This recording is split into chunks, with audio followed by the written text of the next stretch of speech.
Bonjour à toutes et à tous. Alors, ce que je souhaiterais introduire par rapport à cette notion de pensée causale, qui Mhm. on sait a fait énormément de mal à la thérapie, puisque la logique de la pensée causale, c'est s'il y a quelque chose de difficile que vous vivez aujourd'hui, c'est qu'il y a une cause avant qui s'est mal passée, et une cause avant qui s'est mal passée, et une cause avant qui s'est mal passée, et comme ça, vous remontez jusqu'à la fondation du monde. Et le monde entier devient, je dirais, un trauma, un immense trauma. Donc la pensée causale ouvre un espace dans lequel le monde entier devient potentiellement un lieu de traumatisme. Et la vérité du monde, c'est le traumatisme. Et vous n'êtes pas sans ignorer que philosophiquement, ça correspond à des débats qui remontent déjà au début de l'Occident, avant le développement de la systémique aujourd'hui, puisque si le monde est entièrement traumatique, eh ben, nous trouvons le monde et c'est une chute. Il y a une destruction à l'origine du monde. Le monde est un mauvais monde, vous voyez, puisqu'il n'y a pas de la vie qui est possible.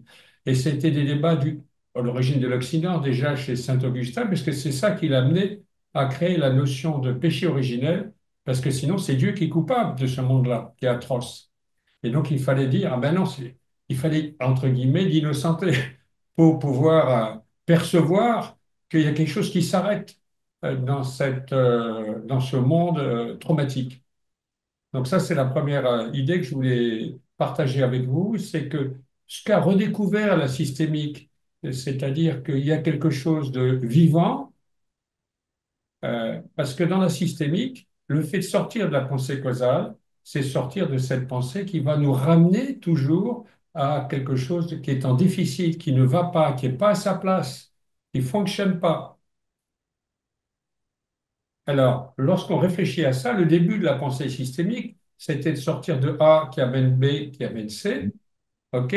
Mais si l'observateur ne fait pas partie de ce qu'il voit, c'est-à-dire on fait une systémique de tout début, on va faire A fait B, puis qui fait C, qui fait A, et que la relation avec l'observateur n'est pas en place, ce qu'on appelle la vraie systémique pour point de jeune génération, c'est-à-dire que la relation d'observation, l'être humain n'est pas en place, eh bien, on a beau faire du A, B, vous voyez, ça tourne en rond, c'est une causalité circulaire, mais cette causalité circulaire, elle est du même registre que la première. On reste, on tourne dans des mondes traumatiques. Ce qui va nous Mhm. aider à sortir des mondes traumatiques, c'est justement de percevoir au niveau systémique que la relation d'observation n'est pas neutre. C'est un être humain qui observe, c'est un être humain, donc il y a des relations humaines qui observent, et à ce moment-là, cette dimension circulaire est pensée dans un contexte relationnel. Et c'est ça qui est fondamental dans le développement pour moi des thérapies brèves et de la systémique, c'est de penser ce système circulaire qu'on peut voir, ça amène ça, qui amène ça, etc., dans un monde qui est un monde relationnel, qui est un monde humain. Et donc, Mhm. c'est à l'intérieur d'un monde humain que vous avez des faits qui sont extrêmement douloureux. Et l'effet traumatique, et là, on va le percevoir, si elle se met à tourner, on aura tendance à remonter à l'origine des temps, à la causalité. Cette pensée traumatique, elle est traumatique parce qu'elle détruit la relation.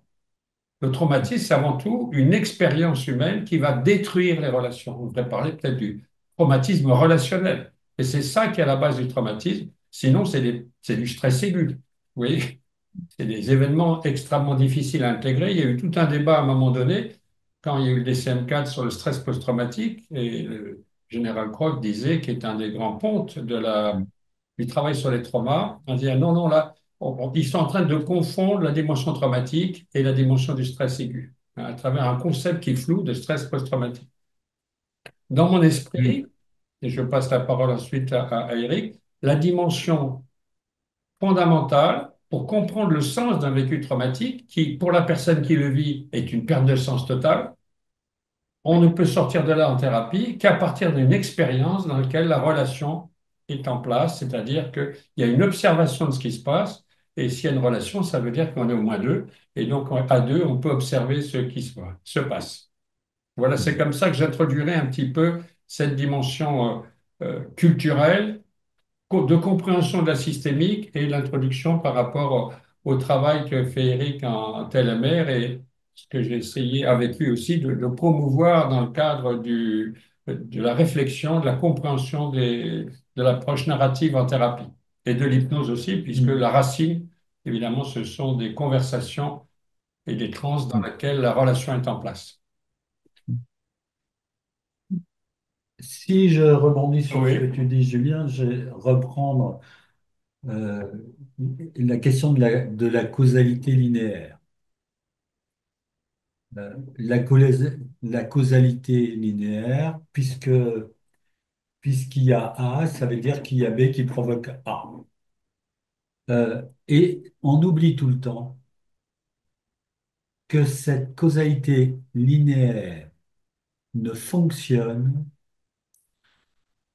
que parce que c'est une opération de simplification et de condensation, c'est-à-dire de concentration, qui fait qu'effectivement, ça nous facilite la vie.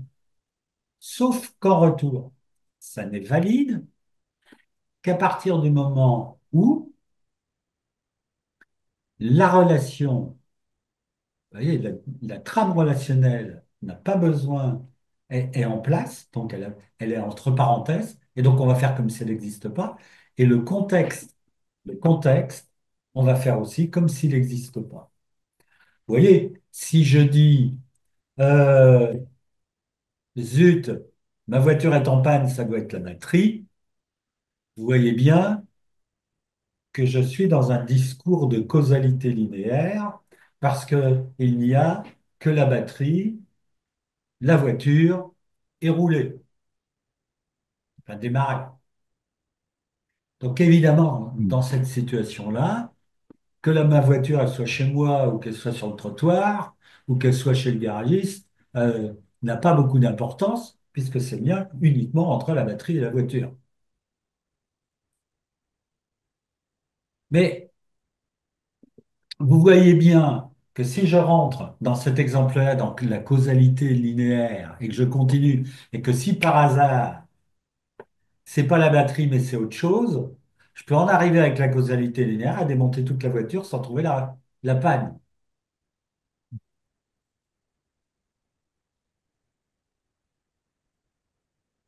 Et à ce moment-là, il y a un moment où il va falloir j'aborde les choses autrement. Donc, la causalité linéaire nous a amené à faire de a plein d'avantages si on n'oublie pas qu'elle est l'équivalent d'une opération technique et technologique. Donc, qui exclut et la relation au vivant, et à travers la relation au vivant, la relation humaine, et qui exclut l'effet de contexte.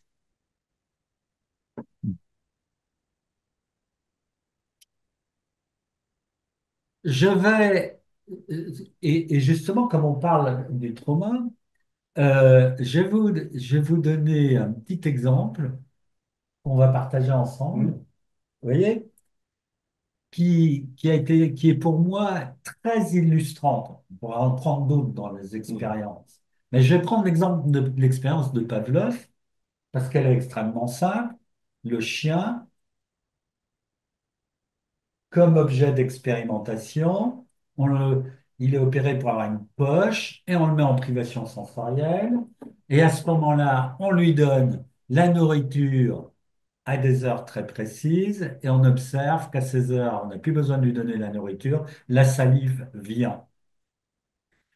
Si on est en lien de causalité, linéaire, on va dire comme Pavlov, donc c'est comme ça que se construit le réflexe conditionné. Maintenant, je vais vous proposer un seul instant de vous mettre à la place du chien.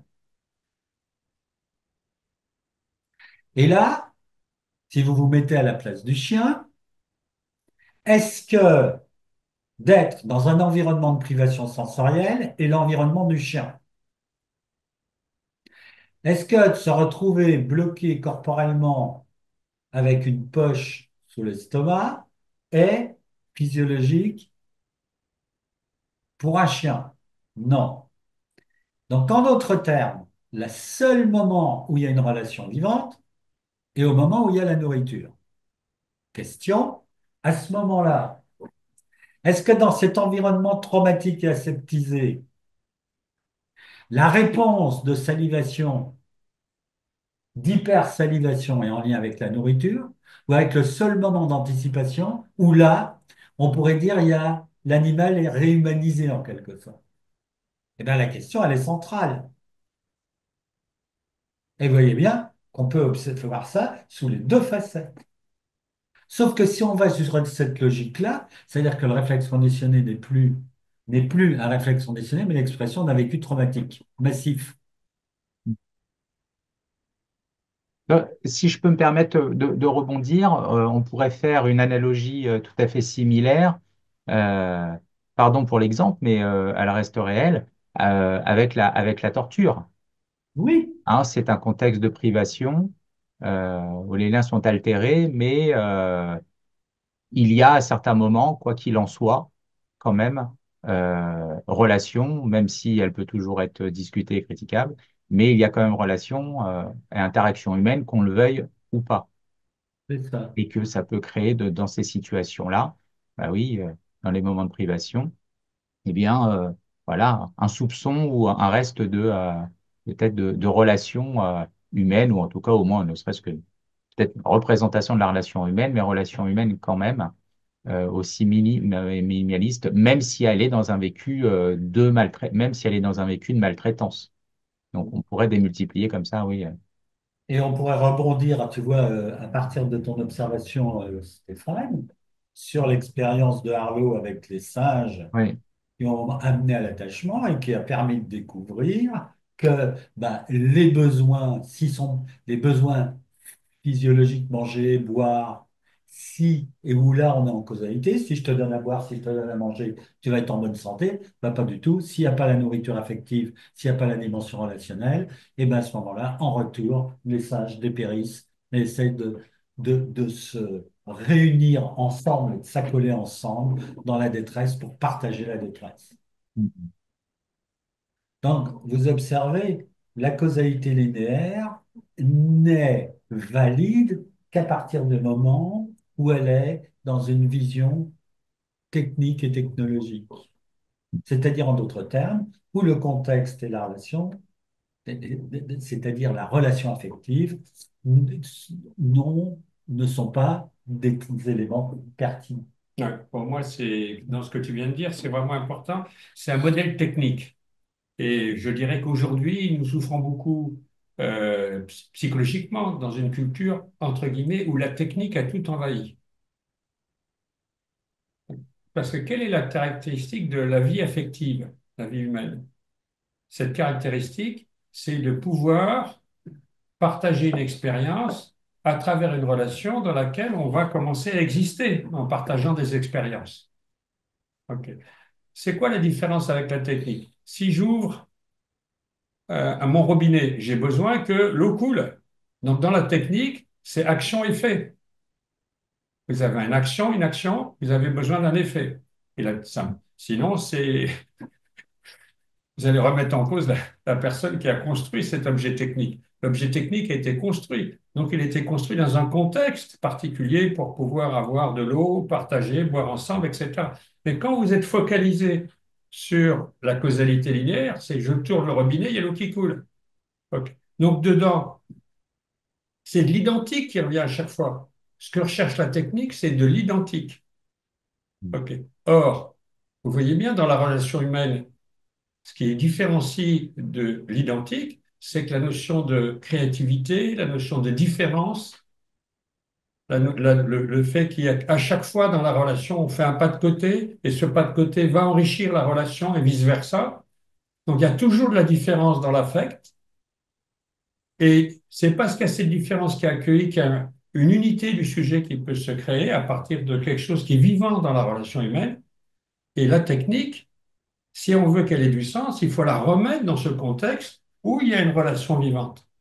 La technique en elle-même, évidemment, c'est simplement de la répétition du même. Et ce qui est intéressant, et en termes de réflexion, c'est qu'on se dit, si ce modèle linéaire a envahi l'espace culturel et sert de modèle aux interactions entre les personnes, ça veut dire qu'à ce moment-là, nous sommes dans un monde où la vie affective n'a pas de place, parce que la technique n'a pas d'affect. en soi-même. C'est le contexte relationnel et la création des objets techniques qui a une dimension affective. Et si donc l'imaginaire est un imaginaire qui ne donne pas place à l'affect, à la vie affective, à la relation humaine, la thérapie est renvoyée sur un monde mécanique, Et A fait technologique. B, et technologique.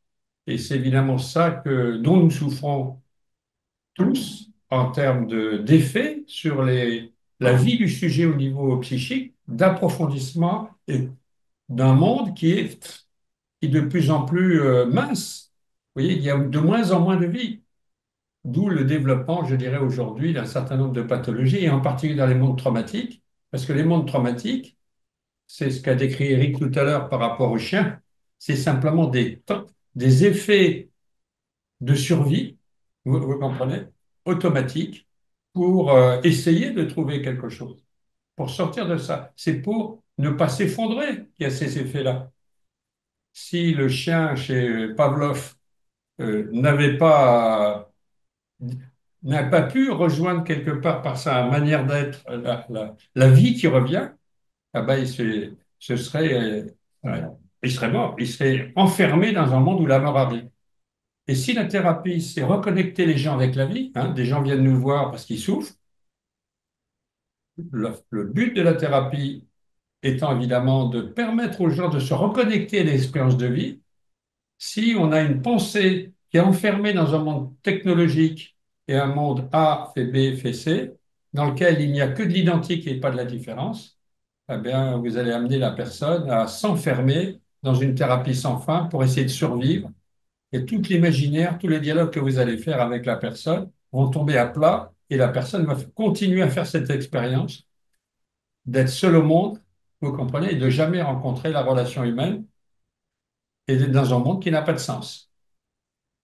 Donc, et Eric et Julien, si on comprend bien, là où ce qu'on est en train de dire jusqu'à maintenant, là où la vision causale s'inscrit plutôt dans une logique, donc on dirait déterministe et réductionniste, la vision circulaire introduit, réintroduit à la fois la dimension affective et j'ai cru comprendre aussi et la question des intentions, de l'intentionnalité. Ah. Eh bien, avant de te passer la parole, Julien, je Vas-y. vais quand même faire un petit commentaire là-dessus.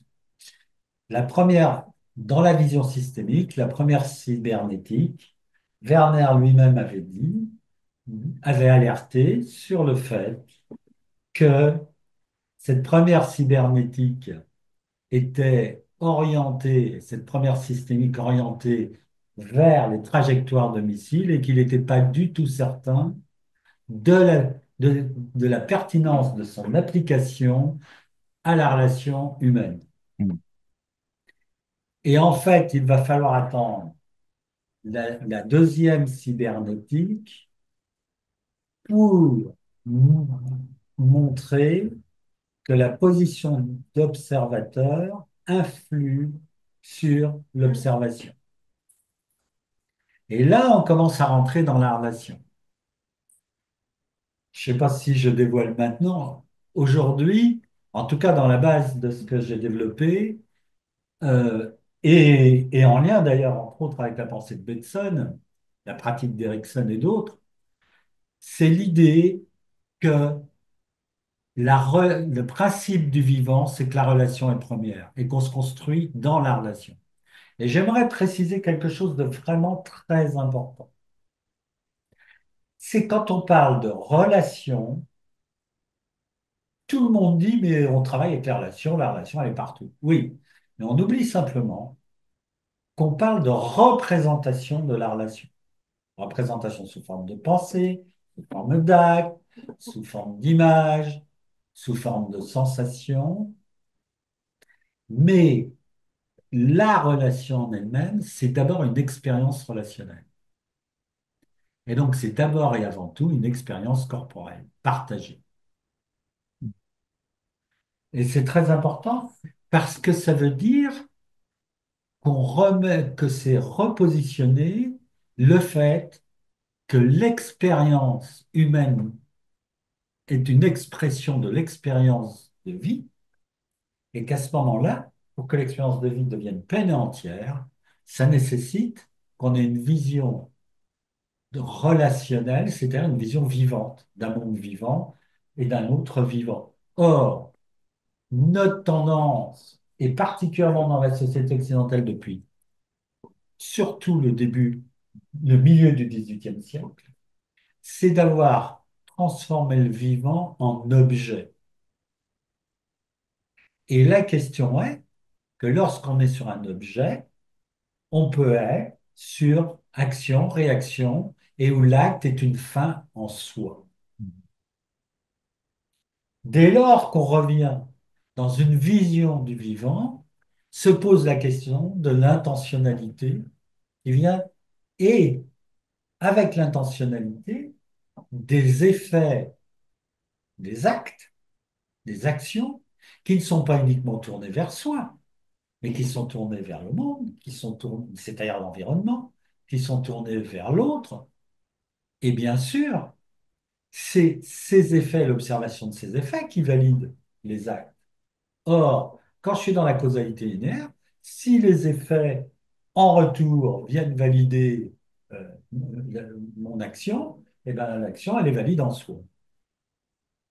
Et ça, c'est un changement de position, je dirais un changement de paradigme, Voilà. qui nous semble aujourd'hui extrêmement important dans la mesure où on l'observe bien que l'évolution se fait vers une pensée de plus en plus technologique. Et en retour, crée évidemment des problèmes complexes et particulièrement euh, tant au niveau sociétal qu'au niveau du développement de l'enfant. Quand Eric, tu dis de plus en plus technologique, est-ce qu'on doit comprendre, à la limite, presque tu parles même de technologisation de la pensée. Oui, de technologisation de la pensée. Regardez, il y a un truc qui est quand même très... euh, Bon, je dirais que je regarde avec un peu d'humour. Euh, on est en train de développer les intelligences artificielles, mais on est en train de se dire en même temps, faut surtout pas qu'elles connectent ensemble. Des fois qu'elles rentreraient en relation et qu'elles construisent quelque chose qui nous échapperait. Donc, vous voyez bien que même la technologie poussée euh, pose à un moment donné la question de la relation qui risque de nous échapper, Un phénomène émergent. comme phénomène émergent, et non pas comme phénomène probabiliste, évaluable et quantifiable. Donc, ce qui veut dire, Julien, bah, quand je t'entends dire de phénomène émergent, ça veut dire si je comprends bien, c'est pas tant, et pour faire le lien avec ce que disait Eric tout à l'heure, c'est pas tant la question de la relation, puisqu'on disait, ben, en fait, on dit tout, on est en relation, les relations sont partout, mais c'est plutôt d'être en capacité, en termes de phénomène émergent, c'est de pouvoir observer et de dire quelle forme relationnelle prend la relation, en fait. C'est exactement ça. C'est-à-dire que l'idée, c'est que le phénomène émergent, il y a un phénomène émergent parce qu'il y a de la vie. S'il n'y avait pas de la vie et c'était des objets séparés, il n'y aurait pas de phénomène émergent. C'est que dès qu'on se rapproche de la vie, il existe des phénomènes émergents. Et on voit bien dans une relation humaine, euh, on a des phénomènes émergents qui arrivent à tout moment. Hein, il pense à ça, je pense à ça, il y a des formes communes qui vont émerger, et c'est à partir de ça que va se construire, co-construire des nouveaux espaces de vie. Et ça, c'est pas toujours. Si on a une vision technologique, eh bien, on va pas s'adresser. Les phénomènes émergents ne vont pas être là. Ça va toujours de la répétition. Et en thérapie, les gens souhaiteraient à ce moment-là, comment je dois faire, petit a, petit b, petit c, oui, sans percevoir, être attentif à ces formes émergentes qui vont arriver, sur lesquelles on va pouvoir s'appuyer. Ça me paraît quelque chose, je pourrais en reparler par rapport à ce qu'a apporté Eric pour moi dans la compréhension du monde traumatique, parce que j'ai fait, comme il y a très longtemps, donc la première formation EMDR, qui était sous un imaginaire à l'époque technologique et comportemental. Et à partir de ce moment-là, on était dans un monde où on désensibilise ce qu'on appelle un trauma. Derrière, il y a un deuxième trauma, un troisième trauma, un quatrième trauma, un cinquième trauma, et on retombe dans la causalité linéaire. Pourquoi? Parce que la relation à l'autre n'est pas pensée. Et même dans les mouvements, qui sont des mouvements pour permettre au sujet d'accueillir ses propres ressentis sensoriels, si ces mouvements n'émergent pas de la relation qu'on a construite, il n'y a pas des phénomènes émergents. Hein. Et la personne qui travaille, qui fait les mouvements, eh ben, va se fatiguer de plus en plus. Moi, ce qui m'a vraiment marqué, c'est que je me suis rendu compte à ce moment-là que sur un petit problème où la relation est en place, et donc je dirais que c'est pas un vécu traumatique, ce sont des vécus de stress aigu, oui, et pas des vécus traumatiques. Vous comprenez? Si vous faites une désensibilisation comme ça, ben, ça peut aider la personne. Mais si vous êtes dans une logique qui est traumatique, où la relation est détruite, le préalable pour sortir du monde traumatique, c'est d'installer la relation avec eux. Donc c'est tout ce travail de stabilisation relationnelle qui est très long, hein, qui est pas si facile que ça, puisque la relation a été détruite. Et si on va un peu plus loin, moi j'ai beaucoup travaillé avec des gens multitraumatisés, puisque j'ai travaillé longtemps en milieu pénitentiaire, donc des personnes qui avaient eu des enfances avec des vécus traumatiques, au sens une grande solitude, une absence de relation, avec de la maltraitance. Eh bien, ces personnes-là, si on travaille avec eux, et qu'on est simplement dire, tiens, vous avez un trauma qui est arrivé, on le désensibilise, il y en a un deuxième, il y a un troisième. Si on ne travaille pas sur la relation, on ne fait qu'activer une causalité linéaire qui transforme le monde en monde traumatique. C'est ça. Et n'importe quelle anticipation, petite angoisse d'anticipation, devient et n'est qu'une angoisse traumatique. Et donc, en voulant aider la personne, on est en train de l'enfoncer dans un monde qui n'a pas de sens. Et ça, c'était la première critique de ce modèle Oui. technologique de l'EMDR au départ pour aller justement vers une conceptualisation qui fait place à la relation et une compréhension du processus traumatique comme destructeur de la relation et Mm. destructeur de la vie affective. Hein, puisque la vie affective, elle ne peut être accueillie et elle ne peut émerger elle-même sous les différentes formes qu'à l'intérieur d'une relation dans laquelle il y a un accordage corporel dans lequel l'intentionnalité de l'autre de rentrer en relation avec nous est présente parce que ça va enrichir sa vie. Donc pour moi, cette question-là est vraiment une question très très importante et c'est grâce à nos échanges à ce moment-là, quand Eric a commencé à développer le modèle à l'époque de l'HTSMA qui est devenu le modèle de la TLMR, il a tout de suite vu ça. Vous voyez que c'est le piège d'une vision technologique dans les traumas, ça ne faisait que renforcer le vécu dissociatif, on veut dire, des effets dissonants chez les sujets. Et la personne est de plus en plus isolée, et malgré la thérapie, il n'y a rien qui change. Donc ça marche pour du stress aigu, vous comprenez? Parce que là, on a des émotions fortes dans un contexte, mais les relations sont en place. Mais dès qu'on est dans le monde traumatique, où c'est la relation qui lâche, elle n'est plus là. Eh Ce bien, qui veut dire, ouais, c'est des angoisses de mort. Et ça à veut ce dire, moment-là, il faut passer par une autre modalité où on retrouve ouais. la vie et la relation humaine. Parce que de ce que tu es en train d'exprimer, Julien, est-ce qu'on doit comprendre que euh, dans la vision justement, si on parle de monde relationnel traumatique, il sort justement d'une linéarité, d'une pensée causale, Oui. euh, et que comme on est en plus là, le contexte qui nous réunit est une conférence clinique, Mhm. ce qui veut dire que potentiellement, dans la relation thérapeutique, le thérapeute peut être a priori ou potentiellement, j'ai envie de dire, perçu comme lui-même un élément de ce monde traumatique Tout à fait. par le patient. Et tout à fait. Et toute la difficulté, c'est que tant qu'on n'arrive pas à recréer la relation, et pour moi, ça passe par les processus d'accordage, et que la thérapie soit une cothérapie, hein, c'est-à-dire qu'on va partager ensemble des expériences, des effets de ce monde traumatique sur notre vie, tant on ne travaille pas comme ça, le thérapeute va faire partie du monde traumatique. Mhm. Hein. Et donc, ce serait le héros qui, dans le monde traumatique, au début, s'écoule pas avant d'être épuisé au bout de quelques années de prise en charge. C'est plutôt quelque chose de cet ordre-là. Mm. Si la relation ne se met pas en place, c'est-à-dire si ces processus d'accordage qui impliquent hein, le- le- une position de cothérapie pour le thérapeute, c'est-à-dire qu'il soit attentif aux effets qu'il puisse partager avec l'autre de ce monde traumatique sur sa vie, eh bien, à ce moment-là, le thérapeute va se sentir tout seul, il va se fatiguer beaucoup et la personne va se sentir abandonnée et elle va être en demande de sauveur pour sortir d'un monde impossible et désorganisé. Mm.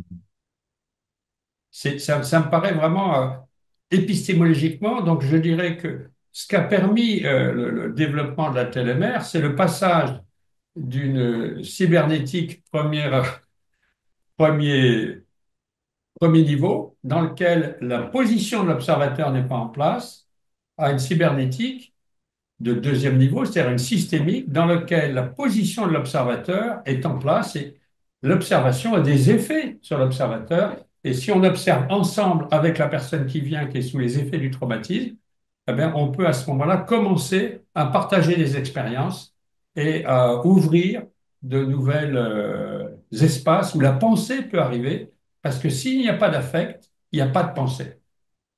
Hein, ce qu'on parlait tout à l'heure Oui. sur la question de la Alors, technologie. je pourrais rebondir sur ce que tu dis, Hmm. Julien, et je pousserais même encore un peu plus loin, euh, dans l'idée, je dirais, d'une troisième cybernétique qui est que l'acceptation inconditionnelle du fait que tout le vivant, et nous singulièrement les êtres humains, nous sommes et nous nous construisons dans des processus d'influence réciproque.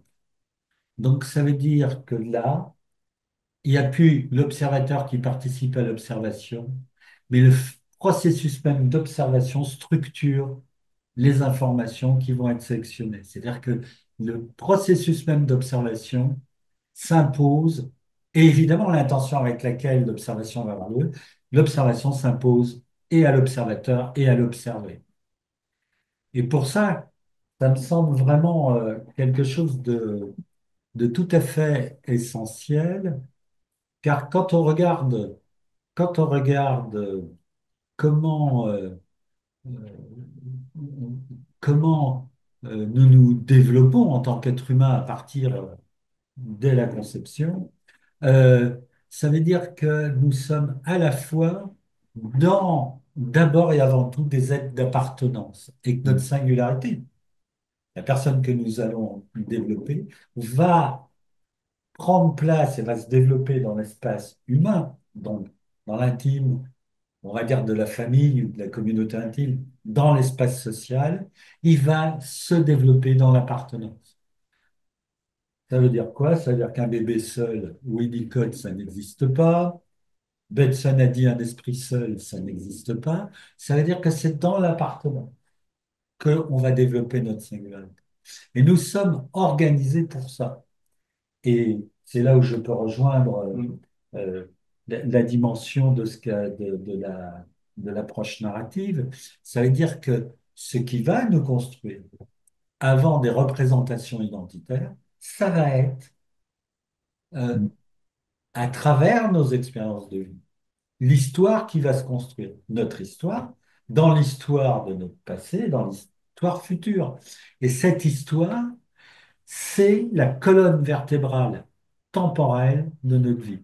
Sauf que cette histoire, pour qu'elle soit pertinente, c'est une histoire émergente et qui émerge sur le dialogue et pas sur le monologue, c'est-à-dire sur le scénario de second monde. Et évidemment, qu'est-ce que va venir faire le trauma? On oublie toujours que les mondes traumatiques les plus graves, les traumas les plus graves, sont des constructions humaines et que c'est l'humain qui construit. Et donc, l'idée est, est-ce que ces constructions humaines condamnent à perpétuité ou est-ce que ce que l'humain construit, on peut le déconstruire? Mais si on peut le déconstruire, et je rejoins ce qu'a dit Julien, la question est que dans le cadre de la thérapie, le travail de déconstruction va se faire avec, bien sûr, les appuis et les soutiens, dès lors qu'ils existent. chez la personne, mais parfois, les gens sont tellement dans des histoires de désorganisation, dans des histoires fracassées, que l'expérience de la relation humaine qui va pouvoir transformer les choses va jouer avec le thérapeute ou le thérapeute.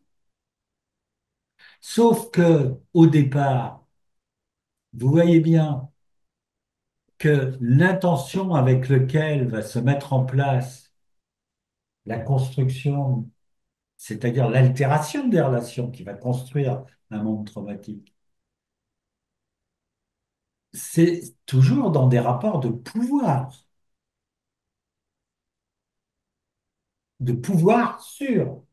Et donc, dans ces rapports de pouvoir sûr, le thérapeute va représenter au départ une position de pouvoir.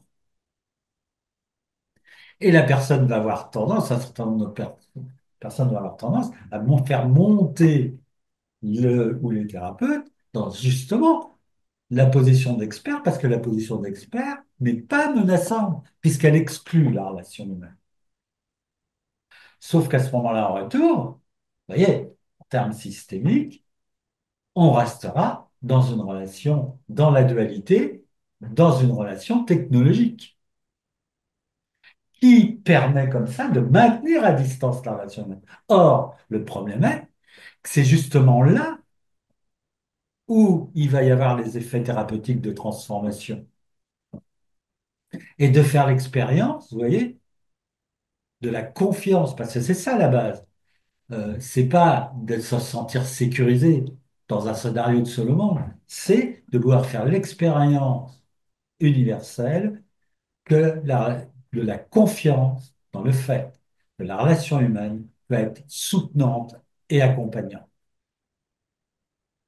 Eric, dans ce que tu dis, si on comprend bien, c'est-à-dire que la relation humaine, dans le cadre de la thérapie en l'occurrence, là, puisque est à la fois, je veux dire, ce qui est à révéler Oui. et en même temps, ce qui est à révéler en termes et après de comment de le lever, puisque c'est elle-même qui fait obstacle. Enfin, quand je dis la relation, c'est pas la relation en soi qui fait obstacle, hein. C'est-à-dire justement c'est une relation qui serait basée sur le sentiment de faute, par exemple, enfin ou de méfiance, puisque tu parlais de confiance. Et la grande difficulté, c'est plutôt que de chercher d'aller traiter de manière unilatérale sur comment les patients les accompagnent dans une position expertale d'aller lever ces problématiques de confiance, c'est déjà dans l'enceinte du cabinet il s'agit de le mettre à jour et comme on le dirait volontiers, et ça ne va pas vous surprendre dans une vision systémique, de l'expliciter, de le rendre explicité en l'objectivant euh, euh, Mm. à travers la relation patient-thérapeute. Mm. Oui, je voulais, par rapport à la notion d'histoire, puisque Eric l'a introduit, on voit bien que c'est justement par rapport à ce que tu dis, Stéphane, c'est le fait de travailler cette relation patient-thérapeute. Quand cette relation va pouvoir être mise en place, il va y avoir quelque chose qui va pouvoir exister du côté du partage de la pensée, et parce qu'il y a un partage affectif, qu'on est un avec l'autre, et c'est à partir de là que s'ouvre le temps. Le temps est directement lié c'est un phénomène émergent à partir de cette expérience humaine partagée. Et là, à ce moment-là, l'histoire s'ouvre. Et on a des histoires dans lesquelles de la vie va pouvoir revenir, et des nouveaux souvenirs, des créations qui vont pouvoir émerger. Mais cette dimension d'histoire, il faut la penser comme un phénomène émergent à partir de la relation. C'est ça que l'on cherche, parce que dans cette expérience, le sujet va avoir accès à une place, et une place qui potentiellement enrichit la vie des autres. C'est-à-dire qu'il peut avoir accès à sa propre singularité dans un monde où il peut circuler dans différents contextes, mais ces contextes ont tous du sens parce qu'ils sont reliés à cette démarche initiale qui est la relation vivante. C'est-à-dire que la personne peut faire l'expérience d'une singularité, d'une autonomie dans la relation avec l'autre. Et c'est ça qui ouvre, par un phénomène émergent, cette dimension temporelle qui va prendre la forme d'histoire dans les conversations que nous avons dans le cabinet avec la personne qui vient nous rencontrer. et qui a des effets évidemment corporels. Et je vais rebondir sur ce que tu dis, Julien, Ouais. parce que ça, c'est extrêmement important. Si on reprend la pensée causalité sous forme de causalité linéaire, elle oriente la temporalité. Et donc, elle crée une représentation du temps. Vous voyez, si s'est passé tel événement, c'est parce qu'il s'est passé ça avant. Sauf qu'à ce moment-là, on oriente une représentation du temps. Mais cette représentation du temps, elle est externe à soi. Alors que pour reconstruire l'expérience humaine, ça nécessite que le temps soit un temps vécu. Et il ne peut être vécu qu'à partir de l'expérientiel et non pas d'une représentation extérieure. Mm. Et c'est très important parce que quand les gens sont piégés dans des mondes traumatiques, une des choses qui a altéré de manière majeure, c'est justement la temporalité. C'est-à-dire que la personne, elle est incapable de se projeter dans le futur.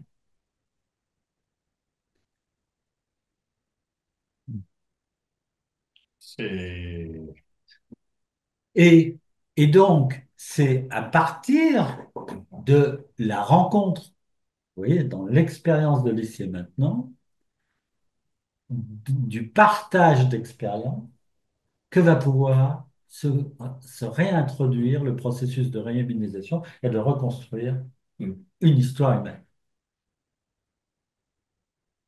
Et vous voyez, si ma vie est faite de faits, j'ai vécu ça, j'ai vécu ça.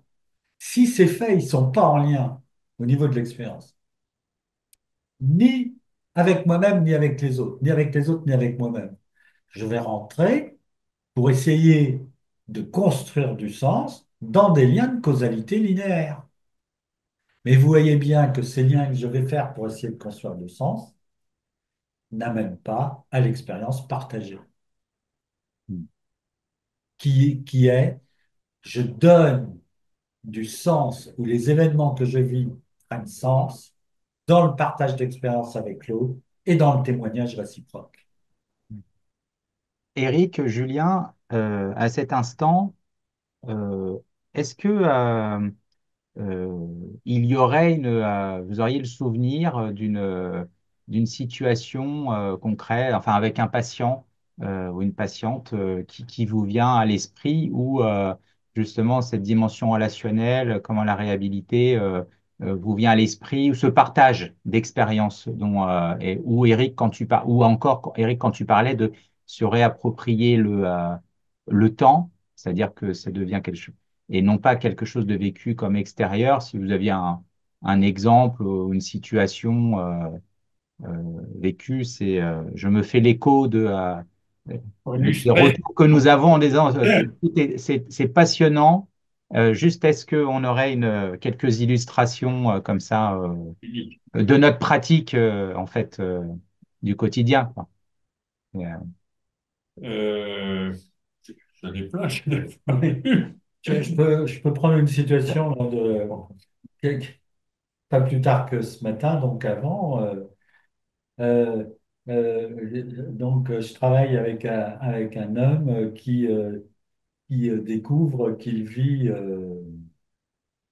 les relations avec sa compagne, où il va devenir papa, comme étant dans une position qu'il vit, lui, comme étant de mise à distance, et donc il se vit comme étant maltraitant, et il n'arrive pas à mettre le contact de sa main sur le ventre de sa femme pour ressentir son bébé.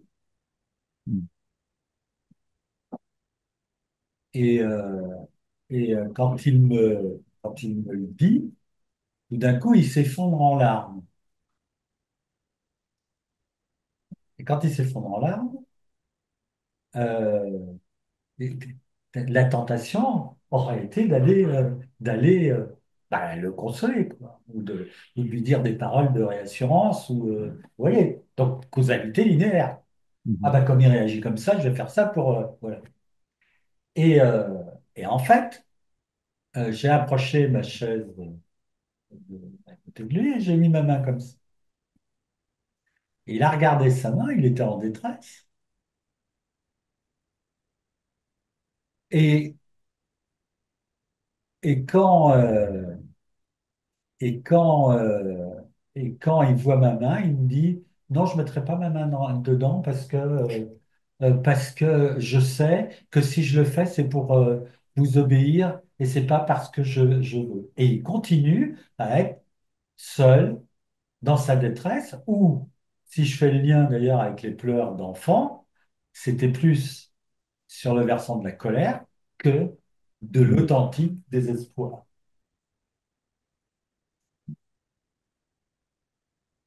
Et à ce moment-là, bah, je dis OK. J'avais le droit. Et, euh, et quand je lui ai dit OK, là, il s'est remis à pleurer, mais là, il s'est remis à pleurer d'une autre forme de pleurs. Mm. Parce que là, il a dit, mais c'est pas possible. Là, je me sens complètement seul, euh, seul, seul, sans personne. Et vous voyez, là, il a fallu qu'il aille contacter le désespoir de sa position, pas sa position, de son vécu de seul au monde, pour qu'à ce moment-là, il accepte la relation de soutien. Mm. Et que tu l'as validé. Et que je l'ai validé. Ouais. Et c'est passé par une petite parenthèse qui peut être déstabilisante, puisque quand il s'est observé, il s'est mis dans un premier temps à rire d'un rire nerveux en disant bah oui, je sais bien que c'est moi qui suis dans un certain seul monde et que je contrôle et que j'en veux pas de la relation. Et quand il s'est vu dans ce rire nerveux, là, ça s'est effondré. Et que là, à ce moment-là, il a pu accepter la rencontre. Mais vous voyez bien qu'avant, j'étais C'était tout simplement, il me mettait tout simplement dans la position d'expert, il me demandait de rentrer dans la position de sauveur. Et tu aurais fini comme persécuteur. Et j'aurais fini comme persécuteur. Oui, parce que ce que tu mets en avant à travers ton exemple, et dit entre les lignes, c'est quand même le fait de laisser, de faire émerger, et on parlait de relations et de formes relationnelles tout à l'heure, c'est de pouvoir aussi donner une forme par les interactions entre patient et thérapeute, permettre de faire émerger une forme de ce monde relationnel, de telle sorte que dans l'ici et le maintenant, le patient, là en l'occurrence dans l'exemple que tu donnais, puisse aller se connecter à cette détresse, non pas, bien sûr, dans un cadre de sécurité, non pas le connecter ou qu'il aille se connecter à cette détresse dans l'objectif de le mettre en souffrance ou en difficulté, puisque le contexte du cadre de la thérapie à cet instant permet de s'y connecter, mais aussi à ce moment-là de faire émerger, c'est ce que j'entends, de faire émerger, une prise de conscience qui a un office de recadrage pour le patient, mais ça se fait aussi parce que le thérapeute, là en l'occurrence toi Eric, si j'ai bien compris, euh, agit très concrètement, parce que ça, c'est peut-être pas, peut-être qu'on n'est pas en train de le dire suffisamment, c'est comment aussi le thérapeute s'implique, et y compris corporellement, dans le travail, qui participe à faire émerger ce monde relationnel. Et je pense que c'est important qu'on le mette en avant aussi dans cette spécificité du travail, qui ne reste pas un travail qui a beau être systémique, mais qui pourrait être uniquement cognitif. C'est pas du tout le cas, là, pour le coup, moi, ce que j'en comprends. Non, j'ajouterais tout à fait, tu as raison de mon côté, le travail que j'ai dû faire sur moi, c'est comment rentrer dans la proposition de mise en lien, dans l'acceptation inconditionnelle, qu'elle puisse être refusée. Mm. Et ça rejoint quelque chose d'essentiel pour bien montrer, vous voyez, tous les théoriciens qui ont travaillé sur l'enfant, les corps se synchronisent. Ce qui va créer la confiance, c'est pas quand les corps sont synchronisés, c'est quand, dans la synchronisation, l'autre perçoit l'intention de resynchronisation chez soi. Sur l'accordage affectif, c'est la même chose. C'est quand l'autre va percevoir, c'est quand l'autre va percevoir que comme je perçois que la relation est désaccordée, il va percevoir mon intention d'œuvrer à réaccorder la relation.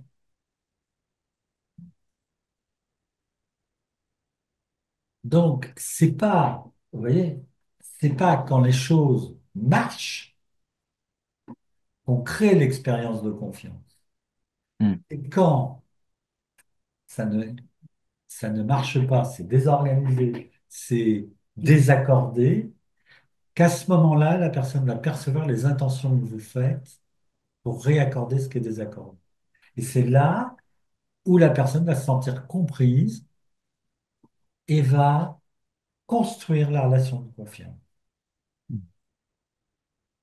Ça me rappelle, si je me permettais, ça me rappelle rapidement un petit souvenir avec une patiente où euh, je lui avais proposé, je lui avais demandé de ce qu'on appelle de faire un travail d'externalisation et de me percevoir dans un espace imaginaire et d'observer ce qu'elle percevait chez le thérapeute, en l'occurrence moi, ce qu'elle observait chez moi, qui venait créer de la sécurité chez elle, etc.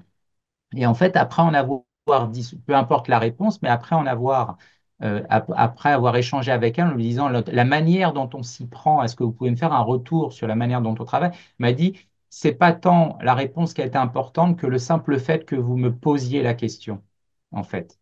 On sent bien cette dimension, je veux dire, à la fois très engagée et ce regard d'observation comme ça, en position centrée-décentrée, où finalement, ce que la personne va emmener avec elle aussi, c'est l'intention qui est portée par nos actions ou la manière dont nos actions sont portées par nos intentions, plutôt. Ça me paraît, ce que tu dis, moi, pour moi, fondamental. Et si je reprends ce que vient de dire Eric en lien avec ce que tu viens d'apporter sur l'action et l'intention, on voit bien que quand on travaille dans les vécus traumatiques, la question de la colère s'invite tout le temps. Hein, quelque part, il y a un refus à un moment donné de quelque chose d'invivable. Donc la colère va venir et la question des larmes aussi va s'inviter dans le travail sur les traumas. Parce qu'il y a quelque chose qui va être envahissant pour la personne. Et c'est pas la même chose. Dans l'exemple qu'il a donné, les premières larmes qui arrivent, hein, qui sont dans la colère et un refus de la relation, dire non, la relation, c'est toujours des relations de Maltraitant, maltraitance, je ne veux c'est pas. ça. Donc vous n'allez pas me... Et là-dedans, je ne peux pas être libre. OK. Et le fait que Eric ait accepté la position, c'est que la personne a le droit de réagir comme ça, c'est ça qui va en retour amener cette perception où elle va ressentir le désespoir est autorisé, mais parce qu'il est partagé. Mm. Parce qu'il y a une réflexion. Eric a ressenti cette dimension de solitude radicale chez l'autre. Et ça, au niveau intentionnel, il a le droit de refuser la relation. Et c'est parce qu'il a le droit de refuser la relation que les larmes vont changer. C'est-à-dire qu'à ce moment-là, dès que la relation arrive, il y a une dimension intentionnelle qui arrive dans les larmes. C'est plus simplement une réaction, on pourrait dire, dans un premier temps, on est centré sur la physiologie, sur l'intensité, mais il y a quelque chose au niveau intentionnel qui arrive dans les larmes. Et c'est à ce moment-là, il y a une expérience humaine qui peut être partagée, et même les larmes peuvent être nommées. Quel nom donnerait-on à ces larmes? Parce qu'à ce moment-là, c'est une histoire qui peut se construire à partir de là, une histoire dans laquelle la vie et la relation sont en place. Oui, Et c'est intéressant ce que tu dis, Julia, quand tu dis, parce que ça veut dire que ces larmes, dans ce que je comprends, ces larmes à ce moment-là peuvent peuvent s'exprimer de manière, je veux dire, contenue, d'une certaine manière. Et c'est là où justement, dans le trauma, dans les mondes traumatiques, c'est là où ça fait défaut, c'est-à-dire que la manière dont Eric nous explique les choses, c'est-à-dire que ça permet d'accepter que la rencontre puisse se faire ou ne pas se faire et d'être assez clair avec ça, et bien finalement participe à mettre des limites justement à là où dans les mondes traumatiques, c'est l'expérience qu'on en a, l'absence justement de limites, de sans limite en fait. mais c'est exactement ça. Ça met une limite et ça fait exister quelque chose. C'est Hein. ça. Ça rassemble quelque chose et l'amène à la présence qui peut être partagée. Et ça me paraît fondamental. Et c'est des choses toutes petites. voyez, techniquement, c'est-à-dire que si quelqu'un se met à exploser, pleure, si je donne un mouchoir, l'intention, tout de suite, l'intention, elle n'est pas perçue. Hein. Et au Mhm. contraire, j'enferme la personne dans son histoire toute seule. Elle reste enfermée. Le fait d'attendre, la- par l'acceptation de ce qu'il est en train de faire, c'est-à-dire d'en percevoir, c'est parce que le thérapeute en perçoit l'intentionnalité et que ça, c'est OK. Il a une bonne raison de faire ça, qu'à ce moment-là, le lien peut s'installer Oui. et donc une forme, tu vois, une forme arrive et il y a la vie qui peut prendre sens et on rentre dans une autre histoire, c'est-à-dire on commence à sortir de ce monde traumatique pour entrer dans un monde où la relation de confiance puisse exister. Mais c'est sur Mm. des petits détails comme ça que ça joue au niveau technique, c'est-à-dire sortir d'une vision technique pour avoir des gestes d'accordage et ne pas plaquer quelque chose sous forme de représentation, il faudrait faire ça, mais à partir de l'expérience partagée où on va rejoindre l'autre. Vous voyez, si je reprends l'exemple que donne Julien, la personne pleure, vous donnez un mouchoir. Si la personne est focalisée sur son vécu seul, il prend le mouchoir, il ne perçoit pas l'intention partagée.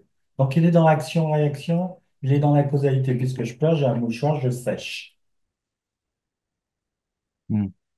Si, si je rentre au moment, vous voyez, je permets d'ouvrir l'espace de telle sorte que je sois dans l'acceptation inconditionnelle que ces pleurs ont un sens là pour la personne.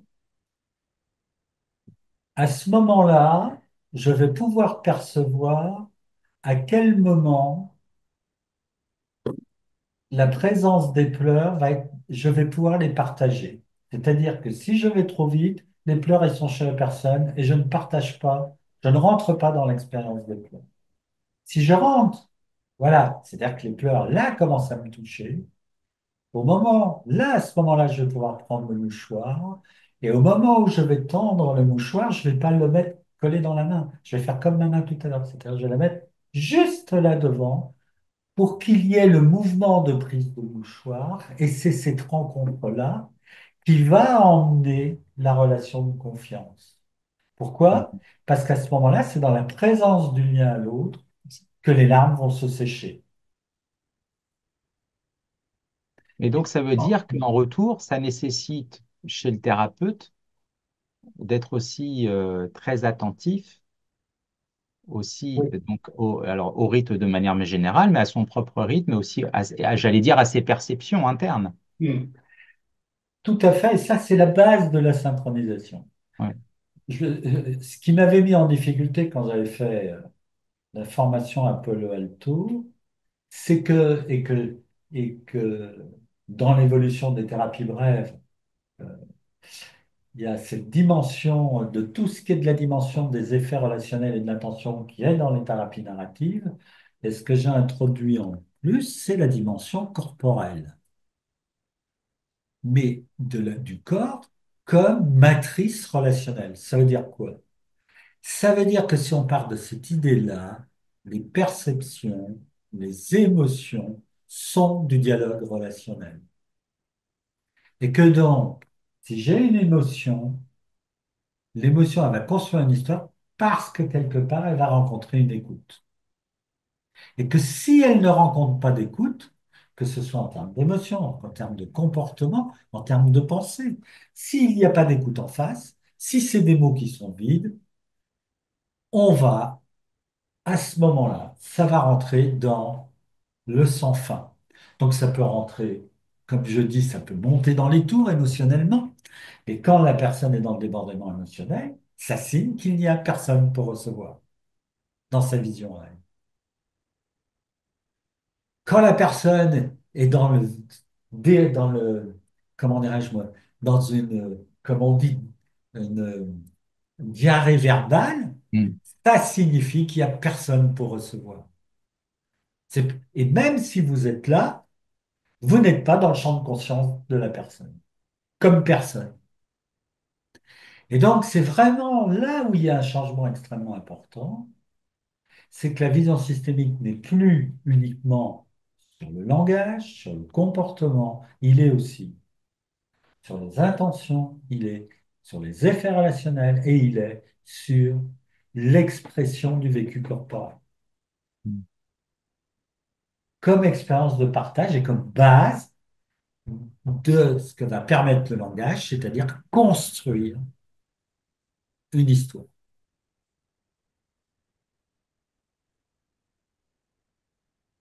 Alors, mais de telle sorte que ces différents éléments paramètres, qu'on aille de l'intention jusqu'au plus profond du sensible et de la sensorimotricité en passant par les émotions, l'affect, ce qu'il faut aussi peut-être mettre en avant, c'est que euh, lorsque Eric, tu évoques, il s'agit de construire, bah, pour le construire, il s'agit de le mettre en scène.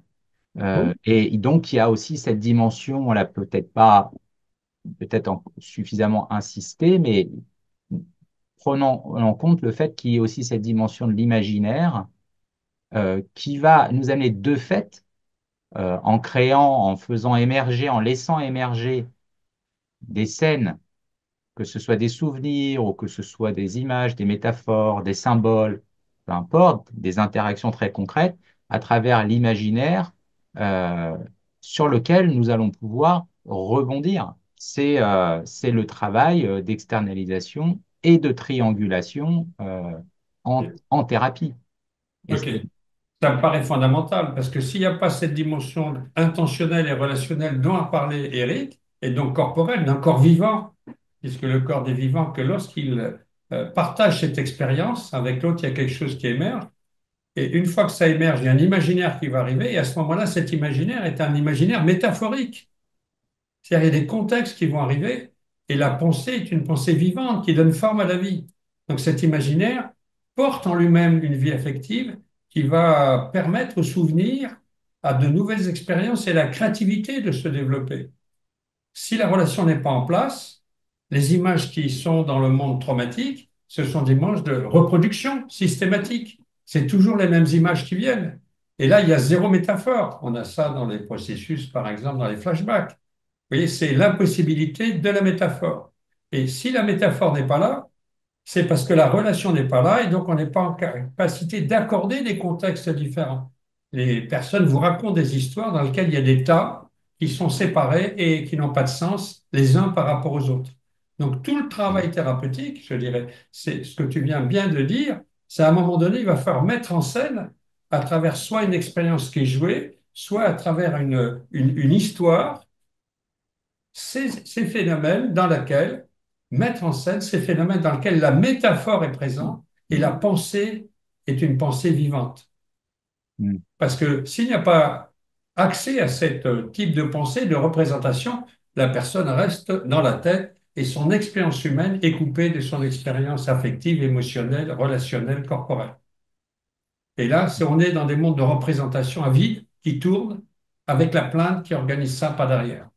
Et passer d'un registre de l'imaginaire à l'autre, hein, cet imaginaire reproductif dont Eric parle beaucoup dans les mondes traumatiques, à un imaginaire dans lequel la métaphore est au centre de la réorganisation, n'est possible que parce que ce processus de centrer sur la relation, sur ce qu'on vit dans notre corps avec l'autre, et les effets que ça a en termes de vie ou de non-vie, si on n'arrive pas à s'accorder, c'est au centre du travail. C'est à partir de la relation, de la construction, de la co-construction de cette expérience relationnelle que va émerger la possibilité donc de mettre en forme à travers des histoires, à travers un imaginaire partagé, à travers une mise en scène, une nouvelle manière pour la vie d'être là et de se déployer de telle manière qu'en retour, la personne puisse se dire, ma vie a du sens.